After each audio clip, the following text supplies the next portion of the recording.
Hi hello ನಮಸ್ತೆ ವೀಕ್ಷಕರೇ. ಇಂದು ಬಾಗಲಕೋಟೆ ಜಿಲ್ಲೆಯ ಮಾಜಿ ಸಂಸದರಾಗಿ 1999ರಲ್ಲಿ ಕಾರ್ಯನಿರ್ವಹಿಸಿರ್ತಕ್ಕಂಥ ಮತ್ತು ಕಾಂಗ್ರೆಸ್ ಪಕ್ಷದಿಂದ ಪ್ರಥಮ ಬಾರಿಗೆ ಆಯ್ಕೆಯಾಗಿರ್ತಕ್ಕಂಥ ಮಾನ್ಯ ಶ್ರೀ R.S. ಪಾಟೀಲ್ ಅವರು. R.S. ಪಾಟೀಲ್ ಅಂದ ತಕ್ಷಣ ತಲೆ ಕೆಡಿಸ್ಕೊಳ್ಳೋಕೆ ಹೋಗಬೇಡಿ. ಈಗಿನ ರೋಣದ ವಿಧಾನಸಭಾ ಕ್ಷೇತ್ರದ ಶಾಸಕರಾಗಿರ್ತಕ್ಕಂಥ G.H. ಪಾಟೀಲ್ ಅವರ ಸಹೋದರರು. ಮತ್ತು ಇವರು ಅವಾಗಿನ ಸಂದರ್ಭದಲ್ಲಿ ಕಾಂಗ್ರೆಸ್ ಪಕ್ಷದಿಂದ ಸ್ಪರ್ಧೆ ಮಾಡಿ 3,78,488 ಮತವನ್ನು ಪಡೆದುಕೊಂಡಿದ್ದರು. ಅವಾಗಿನ ಸಂದರ್ಭದಲ್ಲಿ 50.27% ಮತವನ್ನು ತಗೊಂಡಿದ್ರು. ಆವಾಗ JDU ಜನತಾದಳ ಯುನೈಟೆಡ್ ಪಕ್ಷದಿಂದ ಅಜಯ್ ಕುಮಾರ್ ಸರ್ನಾಯಕ್ ಅವರು ಸ್ಪರ್ಧೆ ಮಾಡಿದರು. ಅವರು ತಗೊಂಡಿದ್ದು 3,02,054 ಮತಗಳನ್ನು. ಪರ್ಸೆಂಟೇಜ್ ಆಗಿರ್ತಕ್ಕಂಥದ್ದು 40.12%. ಆವಾಗ JDS ಪಕ್ಷ ಅಂದರೆ JDS ಜನತಾದಳ ಜಾತ್ಯತೀತ ಪಕ್ಷದಿಂದ ಸ್ಪರ್ಧೆ ಮಾಡಿರ್ತಕ್ಕಂಥ ಅಶೋಕ್ ವಿರೂಪಾಕ್ಷಪ್ಪ ಗಾಣಿಗೇರ್ ಅವರು ಸ್ಪರ್ಧೆ ಮಾಡಿದರು. ಅವರು ತಗೊಂಡಿರ್ತಕ್ಕಂಥ 72,422 ಮತವನ್ನು ತಗೊಂಡಿದ್ದರು. ಪರ್ಸೆಂಟೇಜ್ ಬಂದಿತ್ತು 9.62%. ನಂತರ 5 ವರ್ಷ ಸಕ್ರಿಯಾಗಿ ಕಾರ್ಯನಿರ್ವಹಿಸಿರ್ತಕ್ಕಂಥ R.S. ಪಾಟೀಲ್ ಅವರು.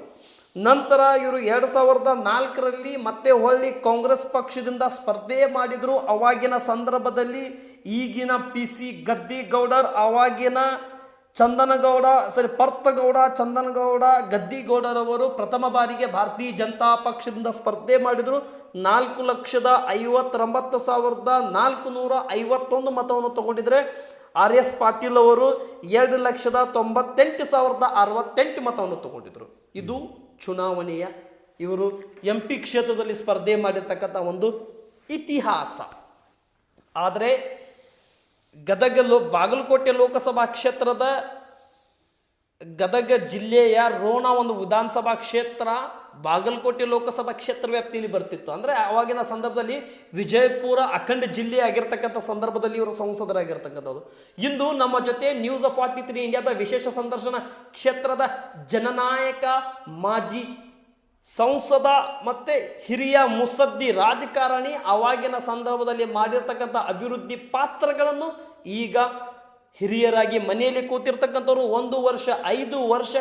ಒಂದು ಟರ್ಮ್ನಲ್ಲಿ 5 ವರ್ಷ ಸಕ್ರಿಯಾಗಿ ಕೆಲಸ ಮಾಡಿದರು. ಪಕ್ಷ ನಿಷ್ಠೆ ಸಿದ್ಧಾಂತದೊಂದಿಗೆ ಬಂದಿರತಕ್ಕಂಥ R.S. ಪಾಟೀಲ್ ಅವರು ಯಾವ ರೀತಿ ಕೆಲಸ ಮಾಡ್ತಾರೆ, ಅವಾಗಿನ ರಾಜಕಾರಣಕ್ಕೂ ಇವಾಗಿನ ರಾಜಕಾರಣಕ್ಕೂ ವ್ಯತ್ಯಾಸ ಏನಿದೆ, ಹತ್ತಿರ ವ್ಯತ್ಯಾಸ ಏನಿದೆ, ದೂರದ ವ್ಯತ್ಯಾಸ ಏನಿದೆ, ರಾಜಕಾರಣ ಅಂದರೆ ಏನು ಅನ್ನೋದು ನಮ್ಮ ಜೊತೆ R.S. ಪಾಟೀಲ್ ಇದ್ದಾರೆ. ಅವ್ರ ಜೊತೆ ಮಾತಾಡೋಣ ಬನ್ನಿ ವೀಕ್ಷಕರೇ. ನಮಸ್ಕಾರ ಸರ್. ನಮಸ್ಕಾರ. ಚೆನ್ನಾಗಿದ್ದೀರಾ ಸರ್? ಚೆನ್ನಾಗಿದ್ದೀನಿ. ಆರೋಗ್ಯ ಹೇಗಿದೆ? ಆರೋಗ್ಯ ಸರಿ ಇದೆ, ಏನು ಪ್ರಾಬ್ಲಮ್ ಇಲ್ಲ. ಅದರ ವಯಸ್ಸಿನ ಇದು ಅಷ್ಟೇ. ಓಕೆ, ಸ್ವಲ್ಪ ಜೋರ ಮಾತಾಡ್ತಾ ಇದ್ದೇನೆ, ನಿಮ್ಮ ಕಿವಿದು ಸ್ವಲ್ಪ ಇದೆ ಅಂದ್ರೆ ಏನಿದೆ, ಕಿವಿಯು ಸ್ವಲ್ಪ ಮಂದ ಆಗಿದೆ. ಅದರಲ್ಲಿಂದ ಏನಾಗುತ್ತೆ, ಸರಿಯಾಗಿ ಮಾತು ಕೇಳಲಾರ್ದಕ್ಕೆ ಇವತ್ತಿನ ರಾಜಕಾರಣದಲ್ಲಿ ಇವತ್ತು ನಾವು ಏನಾದರೂ ಮಾತಾಡಬೇಕಾದ್ರೆ ತಿಳಿದುಕೊಂಡು ಮಾತಾಡಬೇಕಾಗತ್ತೆ. ಅದು ಏನೋ ತಿಳಿಲಾರ್ದ ನಾವು ಏನಾದ್ರು ಮಾತಾಡಿದರೆ ಅಪಭ್ರಂಶ ಆಗತ್ತೆ. ಅದರ ಸಲುವಾಗಿ ನಾನು ರಾಜಕೀಯದಿಂದ ನಿವೃತ್ತಿ ಆಗಿಲ್ಲ. ಆದರೆ ಸರಿಯಾದ ಏನಾರಾದರೂ ಬಂದು ನನ್ನನ್ನು ಸರಿಯಾಗಿ ಪ್ರಶ್ನೆ ಮಾಡಿದಾಗ ನನಗದು ಇದನ್ನು ಬಂದರೆ ಅದರ ಬಗ್ಗೆ ನಾನು ಮಾತನಾಡಲಿಕ್ಕೆ ತಯಾರಿದ್ದೇನೆ. ಓಕೆ, ಪ್ರಥಮ ಬಾರಿ 1999ರಲ್ಲಿ ಬಾಗಲಕೋಟೆ ಲೋಕಸಭಾ ಕ್ಷೇತ್ರದ ಸಂಸದರಾಗಿ ಆಯ್ಕೆಯಾದ್ರಿ. ಅವಾಗಿನ ಸಂದರ್ಭದಲ್ಲಿ ನೀವು ಪಡೆದಿರ್ತಕ್ಕಂಥ ಮತಗಳನ್ನು ನೋಡಲಿಕ್ಕೆ ಹೋದರೆ 3,78,478 ಮತವನ್ನು ನೀವು ತಗೊಂಡಿದ್ರಿ. ಹೌದಾ ಸರ್? ಅವಾಗ JDU ಜನತಾದಳ ಯುನೈಟೆಡ್ ಪಕ್ಷ ಅಜಯ್ ಸರ್ನಾಯಕ್ ಈಗಿನ DCC ಬ್ಯಾಂಕಿನ ಅಧ್ಯಕ್ಷರಾಗಿರ್ತಕ್ಕಂಥ 14ರಲ್ಲಿ ಕಾಂಗ್ರೆಸ್ನಿಂದ ಸ್ಪರ್ಧೆ ಮಾಡಿರ್ತಕ್ಕಂಥ ಅಜಯ್ ಸರ್ನಾಯಕ್ ಅವಾಗ JDU ಪಕ್ಷದಿಂದ ಸ್ಪರ್ಧೆ ಮಾಡಿದ್ರು. ಅವರು ನಿಮ್ಮ ಅಪೋಸಿಟ್ಗೆ ತಗೊಂಡಿರ್ತಕ್ಕಂಥ 3,02,054 ಮತವನ್ನು ತಗೊಂಡಿದ್ರು. ನಿಮಗೆ ಅವರಿಗೆ ಅಂತರ ಬಂದಿದ್ದು 76,434. ಹೇಗೆ ಸರ್, ನೀವು ಒಮ್ಮೆ ರೋಣದಲ್ಲಿ ಶಾಸಕರಾಗಿದ್ರಿ, ಇಲ್ಲಿ ಕಾರ್ಯನಿರ್ವಹಿಸಿದ್ರಿ, ಅಲ್ಲಿಂದ MP ಗೆ ಹೋಗ್ಬೇಕಂತ ಯಾಕೆ ವಿಚಾರ ಮಾಡಿದ್ರಿ?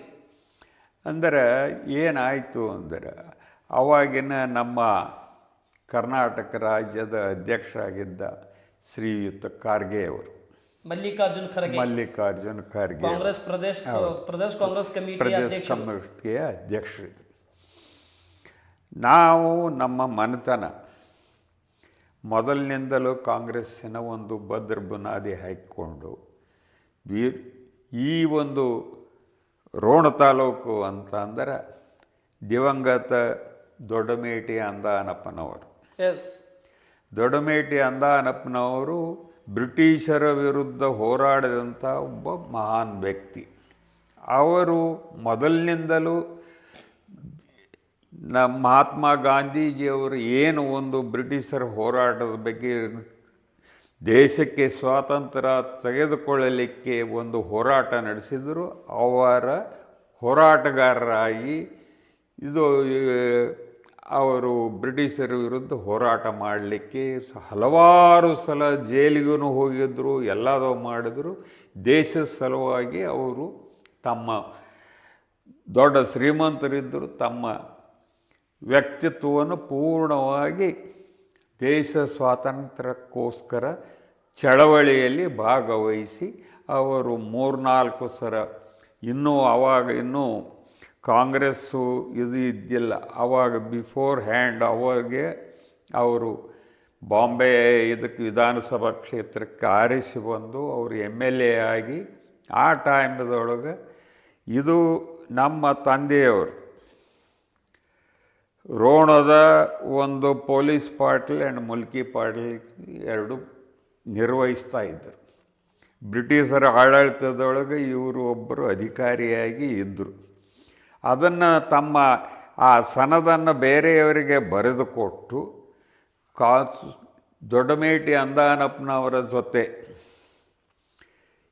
ದೇಶ ಸ್ವಾತಂತ್ರ್ಯ ಹೋರಾಟದಲ್ಲಿ ಭಾಗಿಯಾಗಿ ನಾನು ನಿಮಗೆ ಫುಲ್ ಸಪೋರ್ಟ್ ಮಾಡ್ತೀನಿ, ನಿಮ್ಮ ಜೊತೆ ಇರ್ತೀನಿ, ನನಗೆ ಇದು ಬೇಡ, ಸ್ವಾತಂತ್ರ್ಯಕ್ಕಾಗಿ ನಾವು ನಿಮ್ಮ ಜೊತೆ ಹೋರಾಟ ಮಾಡ್ತೀನಿ ಅನ್ನುವಂಥ ತಿಳೋಗ ಅವತ್ತಿನಿಂದ ಇವತ್ತಿನ ತನಕ ಈ ಒಂದು ಮನೆತನ ರಾಜಕೀಯ ಒಂದು ಬಿಂಬಿತವಾದ ಒಂದು ಮನೆತನ ಆಗಿ ಬೆಳೆದು ಬಂದಿದೆ. ನಾವು ಅವತ್ತು ಏನಂತಂದರೆ ಜಮೀನ್ದಾರ್, ಅವತ್ತು ಅಗ್ರಿಕಲ್ಚರ್ ನಮ್ಮದು ಮೇನ್ ಉದ್ಯೋಗ. ಅದನ್ನು ಬಿಟ್ಟು ಬೇರೆ ಯಾವ ಇದೂ ಇದ್ದಿಲ್ಲ. ಜಿನ್ನಿಂಗ್ ಫ್ಯಾಕ್ಟ್ರಿ ಅವು ಇರ್ತಿದ್ವು ಅವಾಗಿನ ಕಾಲದಾಗ, ಅದಷ್ಟೇ. ನಾವು ಒಕ್ಕಲ್ತನದ ಮನೆ, ಅವಾಗ ಮಳೆ ಬೆಳೆ ಸಂಪಾಗಿರ್ತಿತ್ತು. ಅವಾಗ ಏನೈತಿ ಒಕ್ಕಲ್ತನದಿಂದನೇ ನಾವು ಎಲ್ಲ ಬೆಳ್ಕೊಂಡು ಬರ್ತಿದ್ವಿ. ಆ ಟೈಮ್ದೊಳಗೆ ನಮ್ಮ ತಂದೆಯವ್ರದ್ದು ಏನು ವಿಚಾರ ಇತ್ತು ಅಂದರೆ, ಮಕ್ಕಳನ್ನು ವಿದ್ಯೆ ಕಲಿತು ದೊಡ್ಡವರಾಗಿ ತಮ್ಮ ಕಾಲ ಮ್ಯಾಗ ತಾವು ನಿಲ್ಲಬೇಕು ಅನ್ನುವಂಥ ಒಂದು ಉದ್ದೇಶದಿಂದ ನಮ್ಮನ್ನು ಎಲ್ಲರನ್ನು ಬೆಳೆಸಿದರು. ಇಲ್ಲಿಂದ ಧಾರವಾಡಕ್ಕೆ ವಿದ್ಯಾಭ್ಯಾಸಕ್ಕೆ ಕಳಿಸಿದರು. ಅಲ್ಲಿ ನಾವೆಲ್ಲರೂ ಆವಾಗಿನ 1947ರಲ್ಲಿ ಧಾರವಾಡ ಸ್ವಾತಂತ್ರ್ಯ ಸಿಗೋಕ್ಕಿಂತ ಪೂರ್ವದೊಳಗೆ 47 ಆಗಸ್ಟ್ದೊಳಗೆ ಸ್ವಾತಂತ್ರ್ಯ ಸಿಕ್ಕಿದೆ. ನಾವು ಆ ಪೂರ್ವದಲ್ಲಿ ಧಾರವಾಡಕ್ಕೆ ಇಂಗ್ಲೀಷ್ 4ನೇ ಮುಗಿಸಿ ಧಾರವಾಡದಲ್ಲಿ ವಿದ್ಯಾರ್ಥಿಯಾಗಿ ಲಿಂಗಾಯತ್ ಹೈಸ್ಕೂಲ್ನಾಗೆ ವಿದ್ಯಾರ್ಜನೆ ಮಾಡಲಿಕ್ಕೆ ನನ್ನನ್ನು ನಮ್ಮ ತಂದೆಯವರು ಕಳಿಸಿಕೊಟ್ರು. ಅವತ್ತು ಏನು ಅಂತ ನಾವು ಧಾರವಾಡದಲ್ಲಿ ಮನೆ ಮಾಡಿದ್ವಿ. ಇವತ್ತಿನವರೆಗೂ ಅದು ವಿದ್ಯಾರ್ಜನೆಗಾಗಿ ಆ ಮನೆ ಇವತ್ತಿಗೂ ಇದೆ. ಅಲ್ಲಿಂದ ಏನೈತಿ, ನಾವು 6 ಜನ, ನಾನು ಹಿರಿಯ ತಮ್ಮಗಳು 5 ಜನ, 2 ಹೆಣ್ಮಕ್ಳು, 8 ಜನ ನಮ್ಮ ಅಪ್ಪ ಅವರಿಗೆ ತಂದೆಯವರಿಗೆ ಮಕ್ಕಳು. ನಾವು 8 ಜನ ಧಾರವಾಡದಲ್ಲಿ ವಿದ್ಯಾರ್ಜನೆ ಮಾಡಿ ಎಲ್ಲ ರೀತಿಯಿಂದ ಬೆಳೆದು ಬಂದವರು. ವಿದ್ಯೆಯೇ ಉಳ್ಕಿದ್ದು ಏನು ಬೇಕಾಗಿಲ್ಲ, ವಿದ್ಯೆಯ ನಮಗೆ ಎಲ್ಲ ಬದುಕಿನ ಮೂಲ ಅನ್ನುವಂಥ ರೀತಿಯೊಳಗೆ ನಮ್ಮ ತಂದೆಯವರು ತಂದೆ ತಾಯಿ ಹಾಕಿಕೊಟ್ಟಂಥ ಪಾಠ ಇವತ್ತು ಈ ಮನೆಯಲ್ಲಿ ನಡೀತಾ ಇದೆ. ಆ ಟೈಮ್ದೊಳಗೆ ನನ್ನ ತಮ್ಮಗ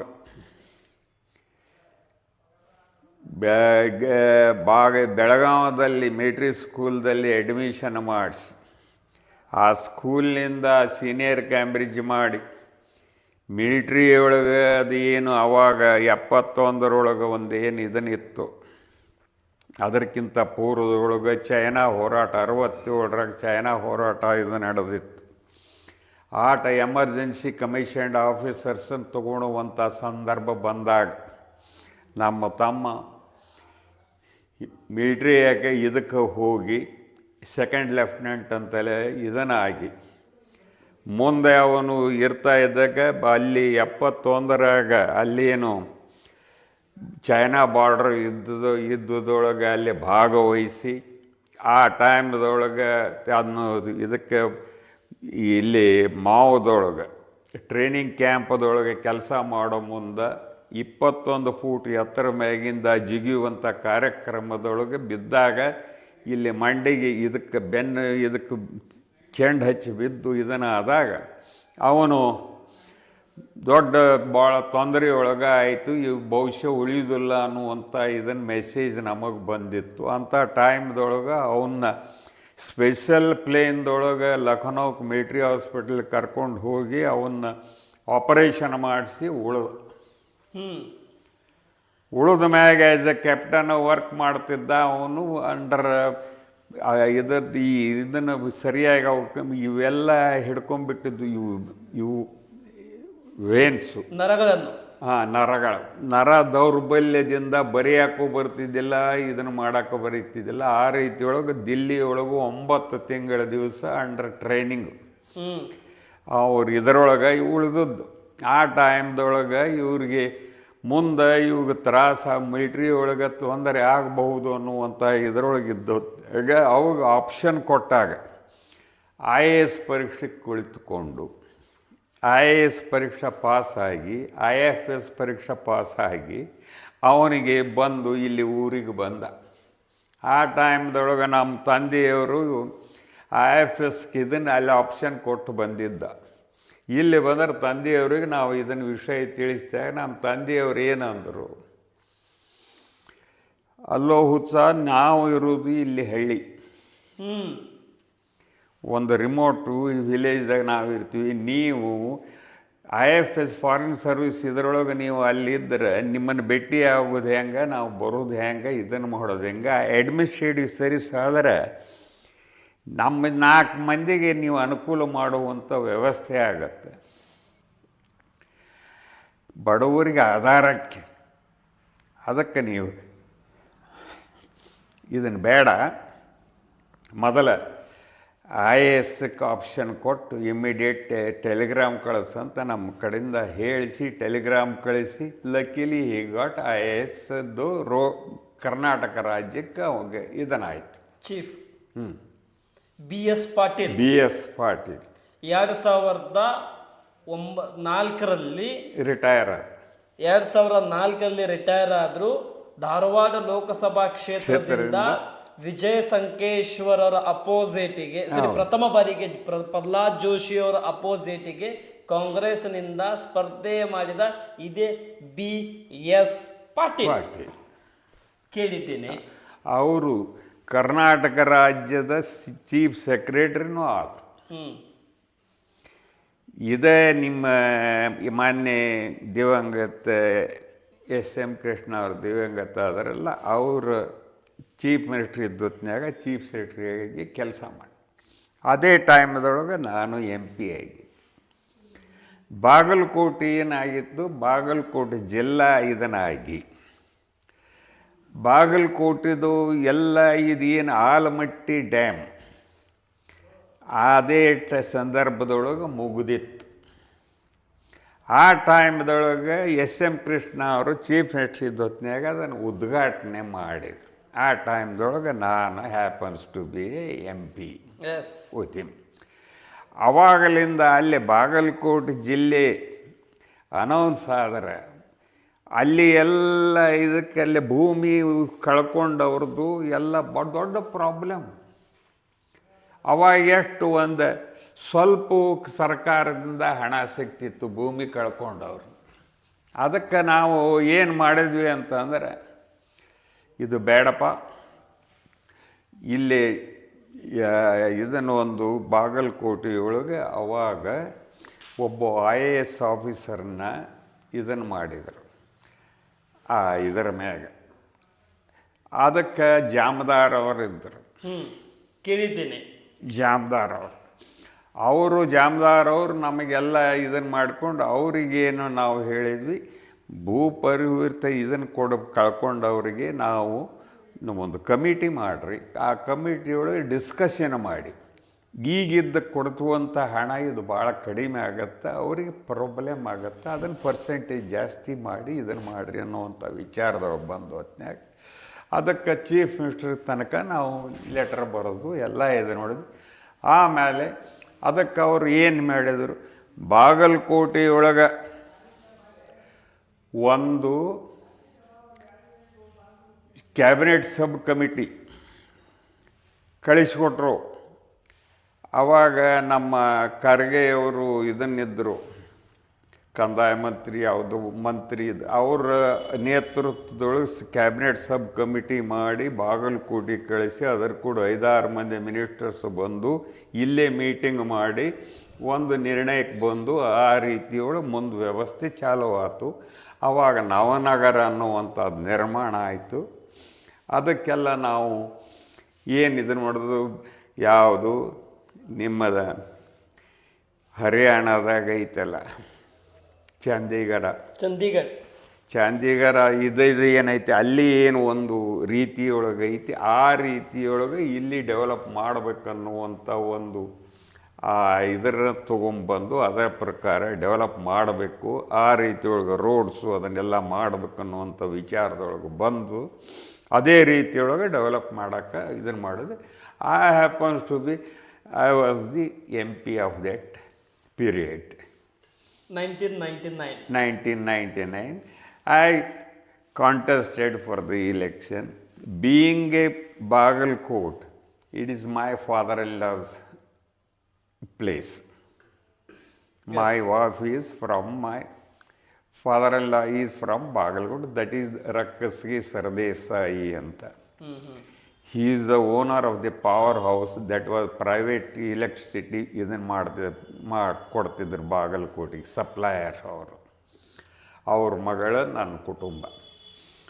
ಇದು ಒಂದು ಇದನ್ನಿತ್ತು. ಮೊದಲು ನಮ್ಮ ತಂದೆಯವ್ರ ಕಾಲದಿಂದನೂ ಉತ್ತರ ಕರ್ನಾಟಕದೊಳಗೆ ಅಂದರೆ ಬಿಜಾಪುರ ಡಿಸ್ಟ್ರಿಕ್ಟ್ದೊಳಗೆ ನಮಗೆ ಸಾಕಷ್ಟು ರಿಲೇಷನ್ಶಿಪ್ ಸಾಕಷ್ಟು ಇದ್ದು.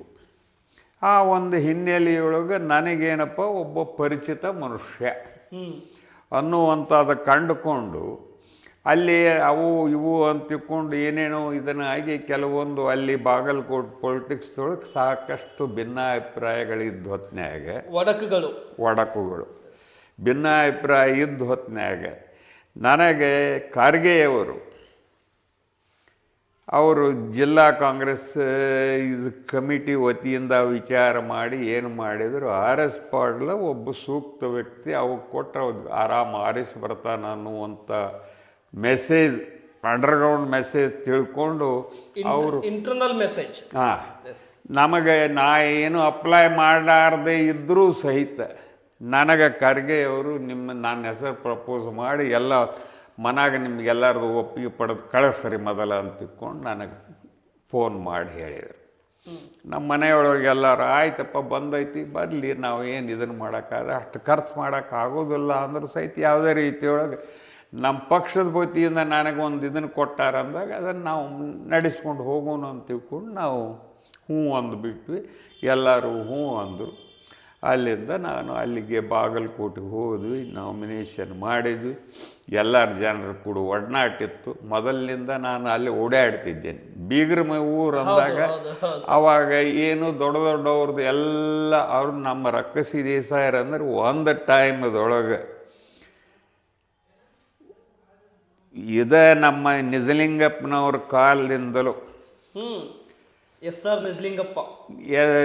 ನಿಜಲಿಂಗಪ್ಪ ಅವ್ರ ಕಾಲದಿಂದಲೂ ಹೇಳ್ಬೇಕಂತಂದ್ರೆ BD ಜತ್ತಿಯವ್ರ ಕಾಲದಿಂದಲೂ ಹೇಳ್ಬೇಕಂದ್ರೆ ಅವರೆಲ್ಲರೂ ನಮ್ಮ ರಕ್ಕಸಿ ದೇಸಾಯರ ಬಾಂಧವ್ಯದೊಳಗೆ ಮುಳುಗಿದವರು, ಆಪ್ತ ಬಳಗ.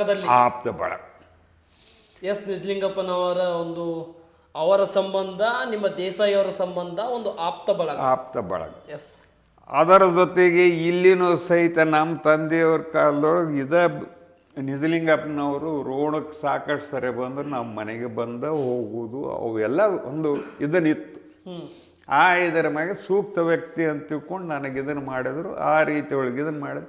ನನಗೆ ಅದು ಅನುಕೂಲ ಆಯಿತು. ಆ ರೀತಿ ಒಳಗೆ ಆರಿಸಿ ಬಂದ ಮ್ಯಾಗ ಮುಂದೆ ಏನಾಯ್ತು, ಇವೆಲ್ಲ ನಡೆದವಲ್ಲ ಕೆಲಸಗಳು. ಇವೆಲ್ಲ ಕೆಲಸ ನಡೆದ ಹೊತ್ತಿನಾಗ ನನಗೊಂದು ಏನು ನಮ್ಮ ತಂದೆಯವರು ಹಾಕಿಕೊಟ್ಟ ಪಾಠ ಏನು, ದೇಶಕ್ಕಾಗಿ ಇವತ್ತು ಎಂತೆಂಥವ್ರು ಆಗಿ ಹೋಗ್ಯಾರ. ಅವ್ರು ಮಾಡಿದಂಥ ಇದು ಏನೈತಿ, ನಾವು ದೊಡ್ಡಮೇಟಿ ಅಂದಾನಪ್ಪನವ್ರ ಕೈಯೊಳಗೆ ನೀನು ಬೆಳೆದಿ. ಈಗ ಅವ್ರು ಹಾಕಿಕೊಟ್ಟ ಪಾಠ ಏನೈತಿ ಅದನ್ನು ನಡೆಸ್ಕೊಂಡು ಹೋಗು. ಏನೋ ಮಾಡಿದ್ರು ಜನರಿಗೆ ಒಳ್ಳೆಯದನ್ನು ಮಾಡು. ಎಂದು ಆಸೆ ಆಮಿಷಕ್ಕೆ ಒಳಗಾಗಬೇಡ. ಅದು ನಮ್ಮ ಈ ಮನೆತನದ ಧ್ಯೇಯ. ಬಡವರಿಗಾಗಿ ನಾವು ಮಾಡುವಂಥ ಕೆಲಸನೇ ನಮ್ಮದೊಂದು ಅನ್ನುವಂಥ ಒಂದು ಇದನ್ನು ಆಶೀರ್ವಾದ ನನಗೆ ಕೊಟ್ಟು ಕಳಿಸಿದ್ರು ನಮ್ಮ ತಂದೆಯವರು. ಅಲ್ಲಿಂದ ಇದರೊಳಗೆ ಅವ್ರು ಹಾಕಿಕೊಟ್ಟಿದ್ರು ಪಾಠನ. ಅವ್ರು ಇದ್ದಿಲ್ಲ, ಅವರು ಹಾಕಿಕೊಟ್ಟಿರ್ತಕ್ಕಂಥ ಮಾರ್ಗದರ್ಶನ, ಆ ಮಾರ್ಗದರ್ಶನದೊಳಗೆ ನಾವು ಬಂದದ್ದು. ಆ ಮಾರ್ಗದರ್ಶನದೊಳಗೆ ಬಂದದ್ದು ಅದು ಏನಾಯ್ತು ನನಗೆ ಒಮ್ಮೆ ಅಧಿಕಾರ ಸಿಕ್ಕಾಗ ಅದನ್ನು ಯಾವ ರೀತಿಯೊಳಗೆ ಬೆಳೆಸ್ಕೋಬೇಕು ಅನ್ನುವಂಥ ವಿಚಾರವಾಗಿ ಬಾಗಲಕೋಟೆ ಜಿಲ್ಲೆಯ ಪ್ರತಿಯೊಂದು, ನಾನು ನಿಮಗೆ 850 ಹಳ್ಳಿ ಬಾಗಲಕೋಟೆ ಜಿಲ್ಲೆದಾಗ, ಆವಾಗ ನಾ MP ಕ್ಷೇತ್ರದೊಳಗೆ 850 ಹಳ್ಳಿ, 680 ಹಳ್ಳಿ ನಾವು ವಿಸಿಟ್ ಮಾಡಿದ್ವಿ. 680 ಹಳ್ಳಿ. ಹೌದು. ದೊಡ್ಡ ಪಟ್ಟಣ ಆಯ್ತು ಸಣ್ಣದನಾಯ್ತು 680 ಹಳ್ಳಿ. ಪ್ರತಿಯೊಂದು ಹಳ್ಳಿಯೊಳಗೆ ಪ್ರತಿಯೊಬ್ಬರನ್ನು ಭೇಟಿಯಾದ. ಅವಾಗಿನ ಇದರೊಳಗೆ ನನ್ನ MP ಫಂಡ್ ಏನಿತ್ತು ಅದು ಸ್ವಲ್ಪ ಬರ್ತಿತ್ತು. ಆದರೆ ಹಿಂದಿನ ಇದರೊಳಗೆ 2-3 MP ಗಳೇನು 6 ತಿಂಗಳ 8 ತಿಂಗಳ ಇದನ್ನು ಮಾಡಿದ್ದು ಅವ್ರದ್ದೇನು ಫಂಡ್ ಇತ್ತು ಅದು ಹಂಗೆ ಇತ್ತು. 12 ಕೋಟಿ ರೂಪಾಯಿ ಹಂಗೆ ಉಳಿದಿತ್ತು. 8 ಕೋಟಿ ಹಂಗೆ ಉಳಿದಿತ್ತು. ನಂದು ಒಂದು 8 ಕೋಟಿ, 10 ಕೋಟಿ, 10, 8, 18 ಕೋಟಿ ರೂಪಾಯಿನ ನಾನು ಅಲ್ಲಿ ಸಾರ್ವಜನಿಕ ಫೀಲ್ಡ್ದೊಳಗೆ ಎಲ್ಲೆಲ್ಲಿ ಏನೇನು ಪ್ರಾಬ್ಲಮ್ ಅದೋ ಆ ಪ್ರಾಬ್ಲಮಿಕ್ಕೆ ನಾನು ಅದನ್ನು ಸಹಾಯ ಮಾಡಿ ಕೊಡೋದಲ್ದ ಅದರ ಹಿಂದೆ ಒಂದು ನನ್ನ ಕಾರ್ಯಕರ್ತರನ್ನ ಕೆಲಸಕ್ಕೆ ಅದು ಎಷ್ಟು ವರ್ಕ್ ನಡೆದೈತೆ ಅನ್ನುವಂಥದ್ದು ಮೇಲ್ವಿಚಾರಣೆ ಮಾಡುವಂಥ ಕೆಲಸ ಮಾಡ್ಕೊತ ಬಂದೆ. ಹಾಗಾಗಿ ಟೈಮ್ ಸರಿಯೊಳಗಾಗಿ ಅವು ಎಲ್ಲ ಕೆಲಸ ಮುಗಿದು ಸರಿಯಾದ ರೀತಿಯೊಳಗೆ ಅದು 10 ಪೈಸೆ ಅದರಲ್ಲಿ ಲೋಪದೋಷ ಆಗಲಾರದಂಥ ವ್ಯವಸ್ಥೆ ಮಾಡಿಕೊಂಡು ಬಂದಂಥ ವ್ಯಕ್ತಿ. ಕಳಪೆ ಭ್ರಷ್ಟ ಇಲ್ಲದಂತೆ. ಇಲ್ಲದಂತೆ ಅದು ಇವತ್ತಿಗೂ ಅವು ಮಾನ್ಯುಮೆಂಟಾಗಿ ಉಳಿದಾವು ವಿನಃ ನನಗೆ ಅಲ್ಲಿ ಹೋದ್ರೆ ಆ ಜನ ನನಗೆ ಆ ಪ್ರೀತಿ ಆ ವಿಶ್ವಾಸ ಇವತ್ತಿಗೂ ತೋರಿಸ್ತಾರೆ. ಸರಿ, RS ಪಾಟೀಲ್ ಅವರೇ, ಹೌದು, ನಿಮ್ಮ 1999ರಿಂದ 2004ರವರೆಗೆ ತಾವು MP ಆಗಿದ್ದರು. ಹೌದು. 4ರಲ್ಲಿ ಯಾಕೆ ಸೋತ್ರಿ? ಅದು ನಿಮಗೆ ಒಂದು ವಿಚಾರ ಹೇಳಬೇಕಂತಂದರೆ, ಬಾಗಲಕೋಟು BJPಗೆ ಒಂದು ವ್ಯವಸ್ಥಿತವಾದ ಮೊದಲಿನಿಂದ ಅಲ್ಲಿ ಬಾಗಲಕೋಟೆಯೊಳಗೆ ಇತ್ತು.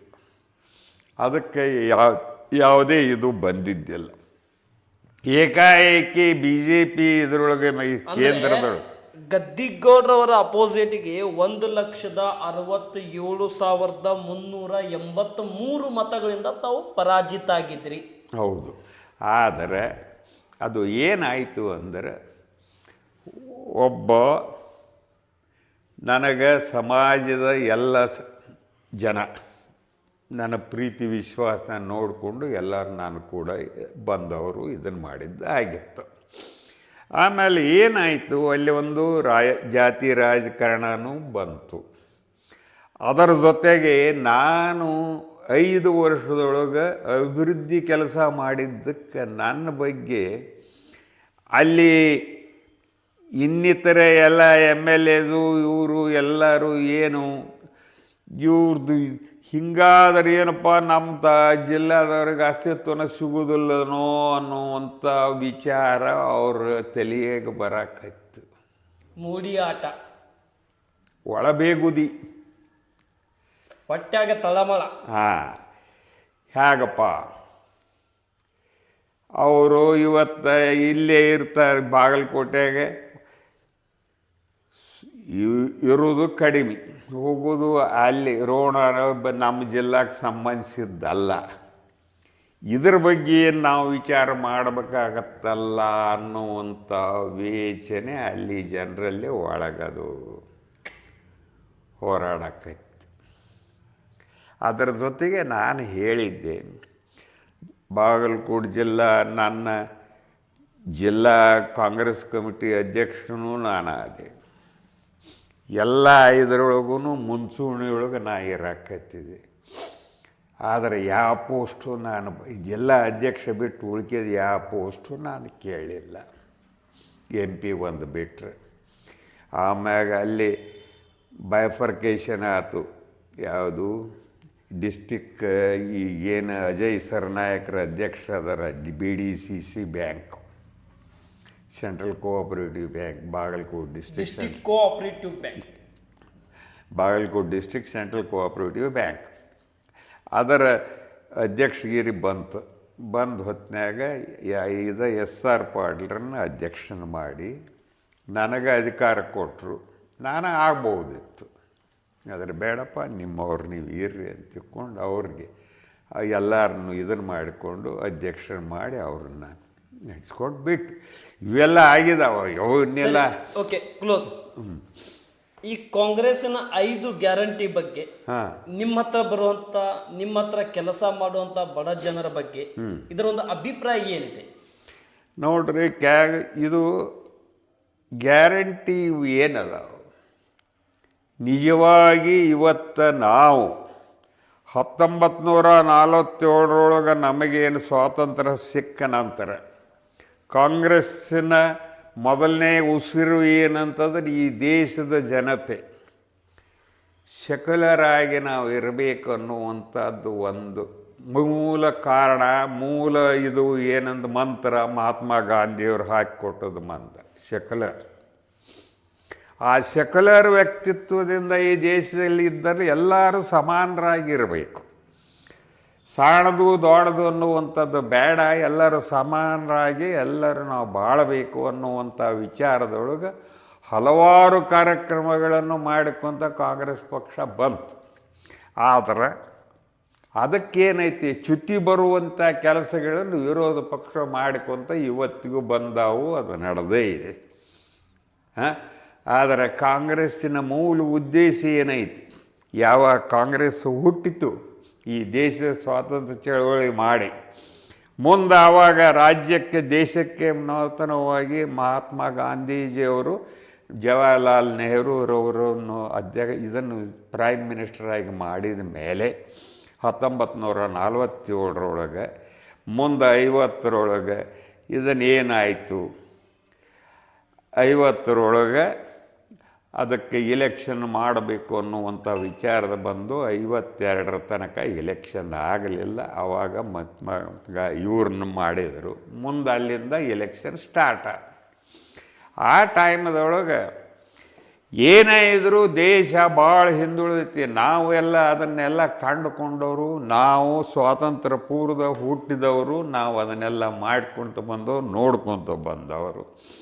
ಆವಾಗ ನಮ್ಮ ದೇಶಕ್ಕೆ ಕಾಳಿದ್ದಿಲ್ಲ, ಕಾಳು ಕಡಿ ಏನರ ಬೇಕಾತಂದ್ರೆ ಅಮೇರಿಕಾದಿಂದ ತರಿಸ್ಕೊತಿದ್ವಿ, ಗೋಧಿ ಅಮೇರಿಕಾದಿಂದ ಬರ್ತಿತ್ತು. ಎಲ್ಲದೂ ಒಟ್ಟು ಫಾರಿನ್ ಇದರೊಳಗೆ ಬಂದರೂ ಸಹಿತ ಇವತ್ತು ಅಲ್ಲೇ ಮಹಾತ್ಮ ನೆಹರೂರವರು ಮೊದಲನೇದು ಏನು ಮಾಡಿದ್ರು, ನೀರಾವರಿ ಉದ್ದೇಶ ನಮ್ಮ ದೇಶಕ್ಕಾಗಿ ಬೇಕು, ಅದನ್ನು ನಾವು ಮಾಡಲಿಲ್ಲ ಅಂತಕೊಂಡ್ರೆ ದೇಶ ಉದ್ಧಾರ ಆಗೋದಿಲ್ಲ ಅನ್ನುವಂಥದ್ದು ಬಾಕ್ರಾನಂಗಲ್ ಡ್ಯಾಮ್ ಕಟ್ಟಿದರು. ಅಲ್ಲಿಂದ ನೀರಾವರಿ ಆಯಿತು. ಪಂಜಾಬ ಇವತ್ತೇನೈತಿ, ಗೋಧಿ ಕಣಜ, ಭತ್ತದ ಕಣಜ, ಭತ್ತದ ಕಣಜ, ದೇಶದ ಅತಿ ಎಲ್ಲ ಹೆಚ್ಚು ಶ್ರೀಮಂತರ ರೈತರು. ಎಲ್ಲ ಈ ದೇಶದ ಜನರಿಗೆ ಅವತ್ತ 33 ಕೋಟಿ ಜನಸಂಖ್ಯೆ ಇತ್ತು. ಇವತ್ತು 145 ಕೋಟಿ ಜನಸಂಖ್ಯೆ ಐತೆ. ಅದು ಅವತ್ತು ಅಷ್ಟು 33 ಕೋಟಿ ಜನರಿಗೆ ಏನು ಸಿಗಲಾರದಂಥ ಪರಿಸ್ಥಿತಿ ಇದ್ದಂಥದ್ದು ಇವತ್ತು 145 ಕೋಟಿ ಜನಸಂಖ್ಯೆ ಇದ್ದರೂ ಈ ದೇಶಕ್ಕೆ ಆಹಾರದ ಭದ್ರತೆ ಮಾಡಿಕೊಂಡು ಜಗತ್ತಿಗೆ ಆಹಾರ ಪೂರೈಸುವಂಥ ವ್ಯವಸ್ಥೆ ಆಗಿದ್ದು ಅವತ್ತು ನೆಹರೂರವರು ಬಾಕ್ರಾನಂಗಲ್ ಡ್ಯಾಮ್ ಕಟ್ಟಿಸಿತ್ತು. ಏನು ಮಾಡೈತಿ ಕಾಂಗ್ರೆಸ್ ಅನ್ನೋದಕ್ಕೆ ಇದು ಉತ್ತರ. ಎಸ್, ಅವತ್ತು ಅದೀವಿ, ಇವತ್ತು ಅದೀವಿ. ಇದನ್ನು ನಾ ಮಾತಾಡ್ತೀನಿ, ನಾನು ಎಲ್ಲಿಯಾದರೂ ಎದೆತಟ್ಟಿ ಹೇಳುವಂಥ ಶಕ್ತಿ ಐತಿ ಅಂತ ತೋರಿಸ್ತೀನಿ. ಅದೇ ಕಾರಣಕ್ಕಾಗಿ ನಾನು ನಿಮ್ಮನ್ನು ಭೇಟಿ ಮಾಡಿ ಈ ವಿಚಾರವನ್ನು ತಿಳ್ಕೊಳ್ಳುವಂತ ಕೆಲಸ ನಾವು ಮಾಡ್ತಾ ಇದ್ದೀವಿ. ಯಾಕಂದ್ರೆ ಬಿಜೆಪಿ ಅವರು ಹೇಳ್ತಾರೆ 70 ವರ್ಷದಲ್ಲಿ ನೀವೇನು ಮಾಡಿರಿ ಅಂತ ಹೇಳ್ತಾರೆ. ಕಾಂಗ್ರೆಸ್ನವರು ಅಂತಾರೆ 70 ವರ್ಷದಲ್ಲಿ ದೇಶಕ್ಕೆ ಅನ್ನ ಕೊಡ್ತಾ ಇದ್ದೀವಿ, ದೇಶಕ್ಕೆ ನೀರು ಕೊಡ್ತಾ ಇದ್ದೀವಿ, ದೇಶಕ್ಕೆ ವಿದ್ಯುತ್ ಕೊಡ್ತಾ ಇದ್ದೀವಿ. ಇವತ್ತು ದೇಶಕ್ಕೆ ಏನು ಮಾಡಿರಿ ಅನ್ನುವಂಥದ್ದು ಇವತ್ತೂ ಆ ಕೂಗೈತಿ. ಎಸ್, ಆದರೆ ಇದನ್ನು ಇವತ್ತು ಮಾಡುವಂಥ ಶಕ್ತಿ ಬಂದದ್ದು ನಿಮ್ಮ ಬಾಯಿಯೊಳಗೆ ಮಾತಾಡುವಂಥ ಶಕ್ತಿ ಕೊಟ್ಟದ್ದು ಕಾಂಗ್ರೆಸ್ಸು ಅಂತ ನಾವು ಹೇಳ್ತೀವಿ. ಕಾಂಗ್ರೆಸ್ ಸ್ವಾತಂತ್ರ್ಯ ಹೋರಾಟದಲ್ಲಿ ಅದೇ ಸಿಕ್ಲಿಲ್ಲ ಅಂದ್ರೆ ಈ ಮಾಧ್ಯಮನೂ ಇರ್ತಾ ಇರಲಿಲ್ಲ. ನಾನು ನಿಮ್ಮ ಮುಂದೆ ಒಂದು ಪ್ರಶ್ನೆನೂ ಕೇಳ್ತಾ ಇರಲಿಲ್ಲ, ನೀವು ನನಗೆ ಉತ್ತರನೂ ಹೇಳ್ತಾ ಇರಲಿಲ್ಲ. ಯಾವುದೋ ಒಂದು ಬ್ರಿಟಿಷ್ ಮನೆಯಲ್ಲಿ ಕೆಲಸ ಮಾಡ್ತಿದ್ವಿ. ಇದು ನಾನು ಎದೆತಟ್ಟಿ ಹೇಳುವಂಥ ವಿಷಯ. ಓಕೆ, ನಮಸ್ಕಾರ. ನನ್ನ ಕೊನೆ ಪ್ರಶ್ನೆ, ಆ ಪ್ರಶ್ನೆ ಏನಂತ ಹೇಳಿದ್ರೆ, ನೀವು ನೋಡಿರ್ತಕ್ಕಂಥ ರಾಜಕಾರಣ, ಈಗಿನ ರಾಜಕಾರಣ, ಅವಾಗಿನ ರಾಜಕಾರಣ ಮಾಡುವಂಥ ಕಾಂಗ್ರೆಸ್ ಪಕ್ಷದ ಕಾರ್ಯಕರ್ತರು, ಈಗಿನ ರಾಜಕಾರಣ ಮಾಡುವಂಥ ಕಾಂಗ್ರೆಸ್ಸಿನ ಕಾರ್ಯಕರ್ತರು, ಅವಾಗಿನ ಶಾಸಕರು, ಅವಾಗಿನ MP ಅವರು, ಇವಾಗಿನ ಶಾಸಕರು, ಇವಾಗಿನ MP ಅವರಿಗೆ ನಮ್ಮ ಮಾಧ್ಯಮ ಮುಖಾಂತರ, ನ್ಯೂಸ್ 43 ಇಂಡಿಯಾ ಮೀಡಿಯಾ ಮುಖಾಂತರ ಅವರಿಗೆ ಒಂದು ಕಿವಿ ಮಾತನ್ನು ಹೇಳಬೇಕಾದ್ರೆ ಆ ಮಾತು ಏನು ಹೇಳಕ್ಕೆ ಇಷ್ಟಪಡ್ತೀರಿ? ಇವತ್ತು ನಾನು ಸ್ಪಷ್ಟವಾಗಿ ಹೇಳಿ ಬಯಸ್ತಾ ಇದ್ದೀನಿ, ಅವತ್ತಿನ ರಾಜಕೀಯದಿಂದ ಒಂದು ಒಳ್ಳೆಯ ಮಾತನ್ನು ಆಡಿ ದೇಶದ ಜನರು ಮೆಚ್ಚುವಂಥ ಕೆಲಸ ಮಾಡಲಿಕ್ಕೆ ನಾನು ಬಂದಿದ್ದೀನಿ. ನನಗೆ ಅಧಿಕಾರ ಕೊಟ್ಟಿದ್ದೀರಿ, ಅಂಥದ್ದೊಂದು ಕೆಲಸ ಮಾಡೋಕ್ಕೆ ಬಂದೀನಿ. ಯಾರಿಗೂ ಕೈ ಒಡ್ಡಲಾರದೆ ಎಲ್ಲರಿಗೂ ನಾವು ಸರ್ಕಾರ ಸಿರುಗುವಂಥ ಸಹಾಯ ಮಾಡ್ತಾ ಬಂದಿದ್ವಿ ಅನ್ನುವಂಥದ್ದು ಅವಾಗಿನ ಅಭಿಪ್ರಾಯ ಜನರಲ್ಲಿತ್ತು. ಇವತ್ತೇನಾಗಿದೆ ರಾಜಕೀಯದೊಳಗೆ ಅದು ಬದಲಾವಣೆ ಆಗ್ತಾ ಬಂತು. ಇವತ್ತೇನಾಯಿತು, ಅವತ್ತು 33 ಹೋತು, 50 ಹೋತು, 60 ಹೋತು, 70 ಹೋತು, 80 ಹೋತು, ಈಗ ಬಂತು 145 ಕೋಟಿ ಜನಸಂಖ್ಯೆಗೆ ಬಂತು. ಎಸ್ ಎಸ್ ಬಂದಾಗ ಇವತ್ತೇನು, ಇವತ್ತಿನ ಮಕ್ಕಳು ಆಧುನಿಕ ಜಗತ್ತನ್ನು ನೋಡಕತ್ತೈತಿ. ಆಧುನಿಕ ಜಗತ್ತು ನೋಡಕತ್ತಿದ್ದೊಳಗೆ ಅವತ್ತ ನಮ್ಮಲ್ಲಿ ಸ್ತ್ರೀಯರು ಮುಖ ಮುಚ್ಚಿಕೊಂಡು ಅಡ್ಡಾಡ್ತಿದ್ರು. ಹೆಗಲ ಮೇಲೆ ತಲೆ ಮೇಲೆ ಸೆರಗು ಹಾಕ್ಕೊಂಡು ಏನೂ ಕಾಣಲಾರ್ದಂಗೆ ಮತ್ತೊಬ್ಬರಿಗೆ ನಮ್ಮ ಏನು ಕಾಣಬಾರ್ದು ಅನ್ನುವಂಥ ರೀತಿಯೊಳಗೆ ಅಷ್ಟು ಅತಿ ವಿನಮ್ರತೆಯಿಂದ ಬೆಳೆದುಕೊಂಡು ಬಂದಂಥದ್ದು ಇವತ್ತಿನ ಆಧುನಿಕತೆಯ ಜಾಡ್ಯದಲ್ಲಿ ಇವತ್ತು ಅವು ತಲೆ ಮ್ಯಾಗಲ್ಲಿ ಸೆರಗು ಬಿಚ್ಚಿ ಹೋಗಿಬಿಟ್ಟೈತಿ. ಜೀನ್ಸ್ ಪ್ಯಾಂಟ್, ಟೀ ಶರ್ಟ್ ಬಂದಿದೆ. ಇವತ್ತೇನಾಗಿದೆ ಅಂತಂದರೆ ಹೊಸ ವಿನ್ಯಾಸ, ಹೊಸ ಪರಿಕಲ್ಪನೆ, ಡಿಜಿಟಲ್ ಇಂಥದ್ದೆಲ್ಲ ಬಂದು ಇವತ್ತೇನಾಗೈತಿ, ಎಲ್ಲದಕ್ಕೂ ಬೇಕು ದುಡ್ಡು. ಇವತ್ತು ಎಲ್ಲ ವ್ಯವಸ್ಥೆಗೆ ಬೇಕು. ಇವತ್ತು 5 ರೂಪಾಯಿ 10 ರೂಪಾಯಿದಾಗ ಏನೂ ಆಗೋದಿಲ್ಲ. 50-100 ರೂಪಾಯಿದಾಗ ಏನಿಲ್ಲ. 1000 ಬಿಟ್ಟು 10,000 ಲಕ್ಷಕ್ಕೆ ಕೋಟಿಗೆ ಕೋಟಿ ಅನ್ನೋದ್ರ ಇವತ್ತೇನೂ ಇಲ್ಲ. ಅವಾಗ 1000 ಅಂದ್ರೆ ಕೋಟಿ ಸಮ. ಅಯ್ಯೋ ಅವಾಗ 100 ರೂಪಾಯಿ ಇತ್ತು ಅಂತಿಕೊಂಡ್ರೆ ಎಲ್ಲಿ ಬೇಕಲ್ಲಿ ಅಡ್ಡಾಡಿ ಬರ್ತೀನಿ ಅನ್ನೋ ಧೈರ್ಯ ಇತ್ತು. 100 ರೂಪಾಯಿ ಇತ್ತು ಅಂದ್ರೆ ಚಾದ ಅಂಗಡಿಗೆ ಹೋದ್ರೆ ಚಹಾ ಕುಡಿದು ಬಂದು ಮತ್ತೆ ಉಳಿತೈತಿ ಇಲ್ಲ ಅನ್ನುವಂಥ ವಿಚಾರ ಬಂದಿದೆ ಇವತ್ತು. ಸರಿ, ಈ ವ್ಯತ್ಯಾಸದೊಳಗೆ ಏನಾಗ್ಬಿಡ್ತು, ಜನರಲ್ಲಿ ಕಲ್ಪನೆ ಬದಲಾಗ್ತಾ ಬಂತು. ಜನರ ಕಲ್ಪನೆ ಬದಲಾಗ್ತಾ ಬಂದ ಹೊತ್ತಿನಾಗ ದುಡ್ಡಿಗೆ ಹೆಚ್ಚು ಮಹತ್ವ ಬರಕೈತಿ. ದುಡ್ಡಿಗೆ ಹೆಚ್ಚು ಮಹತ್ವ ಬಂದ ಹೊತ್ತಿನಾಗ ಮನುಷ್ಯ ಆಸೆಗೆ ಬೀಳಕೈತಿ. ಅವ ಎಷ್ಟೇ ಪ್ರಾಮಾಣಿಕ ಅದನಂದರೂ ಆಸೆಗೆ ಬೀಳಕೈತಿ. ಇದು ಇವತ್ತಿನ ಚೇಂಜ್. ಇದರೊಳಗೆ ಏನೈತಿ, ಇವತ್ತು ದುಡ್ಡೇ ದೊಡ್ಡಪ್ಪ ಅನ್ನೋ ಲೆಕ್ಕದೊಳಗೆ ಆಗಿಬಿಟ್ಟೈತಿ ಜಗತ್ತು. ಒಂದೇ ವಿಷಯದೊಳಗೆಲ್ಲ ನಾ ಮಾತಾಡೋದು, ಎಲ್ಲ ವಿಷಯಗಳನ್ನು ಬಂತು. ಇಡೀ ಜಗತ್ತಿನ ವಿಷಯದೊಳಗೆ ಚಿಕ್ಕವರಿಂದ ತಗೊಂಡು ದೊಡ್ಡವರು, ದೊಡ್ಡವರಿಂದ ತಗೊಂಡು ಚಿಕ್ಕವರವರೆಗೆ ಇದು ಇದ್ರೆ ಮುಂದೆ ಬಾ, ಏನಾದರೂ ಮಾಡ್ತೀನಿ, ನಾ ಏನಾದರೂ ಮಾಡ್ತೀನಿ. ಇವತ್ತು ನಾ ಒಂದು ಸಾಲಿ ಕಲಿತೆ ಅಂತ ತಿಳ್ಕೊಂಡು ಅಂದಗಳಿಗೆ ನಾ ಇಲ್ಲಿ ಯಾಕಿರ್ಬೇಕು, ಪರದೇಶಕ್ಕೆ ಹೋಗಿ ದುಡ್ಡು ಮಾಡ್ಕೊಂಬರ್ಬೇಕು ಅನ್ನುವಂಥ ವ್ಯವಸ್ಥೆ ಬಂದ ಹೊತ್ತಿನಾಗ ಇವತ್ತೇನೈತಿ, ದುಡ್ಡಿಗಾಗಿ ಜೀವನ ಅನ್ನುವಂಥದ್ದು, ಜೀವನಕ್ಕೆ ದುಡ್ಡು ಅನ್ನುವಂಥದ್ದು ಹೋಗಿ ದುಡ್ಡಿಗಾಗಿ ಜೀವನ ಅನ್ನೋ ಅದು RS Patil, SI Patil, GH Patil, BS Patil, ಪಾಟೀಲರ ಮನೆತನದಲ್ಲಿ ಇದ್ದಿರ್ತಕ್ಕಂಥ ಅವಾಗಿನ ಸಂದರ್ಭದಲ್ಲಿ ಜೀವನಕ್ಕೆ ಬೇಕು ಸ್ವಲ್ಪ ದುಡ್ಡು, ಜೀವನ ಬೇಕು ಜಗತ್ತಿಗೆ ಅಂತ ಇತ್ತು. ಹೌದು. ಈಗ ದುಡ್ಡು ಇದ್ರೆ ಜೀವನ, ಜೀವನ ಇಲ್ಲಂದರೆ ದುಡ್ಡಿಗಿಲ್ಲ, ಯಾರೋ ಮುಂದೆ ಕರೆಯೋರಿಲ್ಲ ಅನ್ನುವಂಥ ವಿಷಯ. ಸರಿ, ಆಮೇಲೆ ಒಂದು ನಂಬಿಕೆ ವಿಶ್ವಾಸ ಅನ್ನುವಂಥದ್ದು ಏನಿತ್ತು ಎಲ್ಲ ಕಳ್ಕೊಂಡ್ಬಿಟ್ಟಿದ್ದಾರೆ ಈಗ. ಅದು ಎಲ್ಲ ಏನಾಗ್ಬಿಟ್ಟೈತಿ, ಇವತ್ತಿನ ಆಧುನಿಕ ವಿಚಾರಗಳ ಪ್ರಕಾರ ನಾವು ಸಣ್ಣವರು ಇರಲಿ ದೊಡ್ಡವರು ಇರಲಿ ಎಲ್ಲರನ್ನೂ ಬೆಳೆಸುವಂಥ ಬರುವಂಥ ಒಂದು ಕಾಂಗ್ರೆಸ್ಸಿನ ಧ್ಯೇಯ ಇತ್ತು.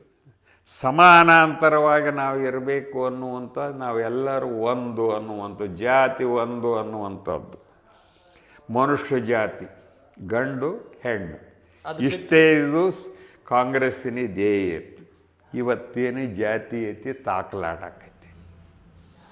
ಮೇಲು ಕೀಳು ಇವತ್ತು ವಿರೋಧ ಪಕ್ಷದವರನ್ನು ಹುಟ್ಟು ಹಾಕಕತ್ತಾರೆ.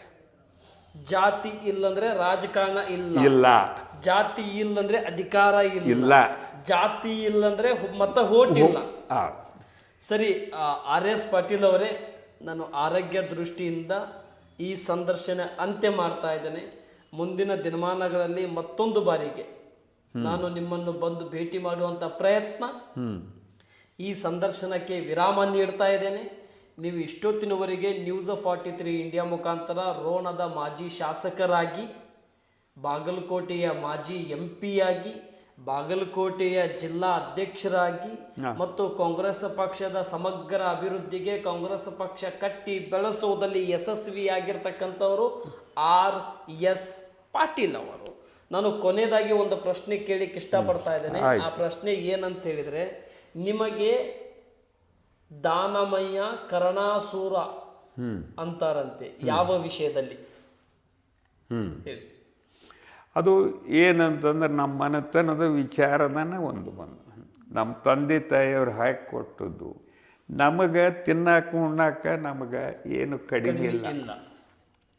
ನಾವು ದುಡೀರಿ ತಿನ್ರಿ ಅನ್ನುವಂಥ ಶಾಸ್ತ್ರ ನಮ್ಮ ತಂದೆಯವ್ರು ಹಾಕಿಕೊಟ್ಟದ್ದು. ಮೊದಲು ದುಡಿಬೇಕು, ಆಮೇಲೆ ತಿನ್ನಬೇಕು, ಕೈ ಕೆಸರಾದ್ರೆ ಬಾಯಿ ಮೊಸರು. ಅದರ ಜೊತೆಗೆ ಬಡವರಿಗೆ ಸಹಾಯ ಮಾಡಬೇಕು.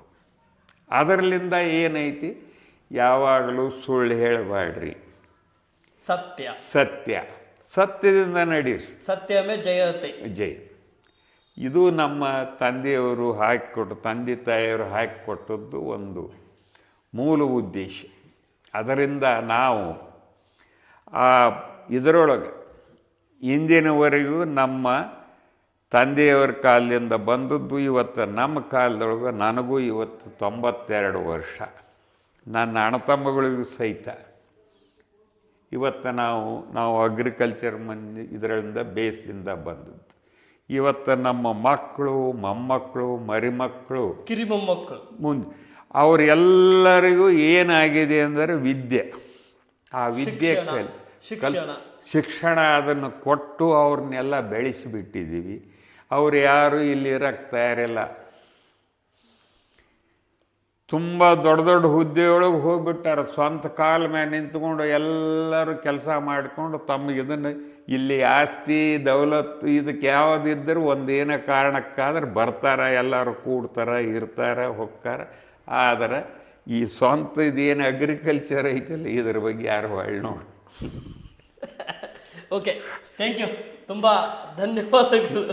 ಅಗದಿ ಯಾವುದಾದ್ರು ಪಂಚಮಿ, ದಸರಾ, ದೀಪಾವಳಿ, ಯಾವುದೋ ಹುಟ್ಟುಹಬ್ಬ ಮನೆಯಲ್ಲಿ ಲಗ್ನ, ನಾವು ಇವತ್ತೇನು ನಾವು 8 ಮಂದಿ ಏನು ನಮ್ಮ ತಂದೆಯವ್ರ ಮಕ್ಕಳು ಇದ್ವಿ, ನಾವು ಗಂಡು ಮಕ್ಕಳು 6 ಜನ ಇದ್ವಿ. ನಾವು ಇವತ್ತಿಂದವ್ರಿಗೆ ನಾವು ಬೇರೆ ಬೇರೆ ಆಗಿಲ್ಲ, ನಾವು ಒಂದೇ ಸಂಸಾರ. ಆ ವ್ಯವಸ್ಥೆಯೊಳಗೆ ಅವತ್ತು ನಮ್ಮ ತಂದೆಯವ್ರ ಹೆಡ್ ಇದರೊಳಗೆ ಬಂದ್ವಿ.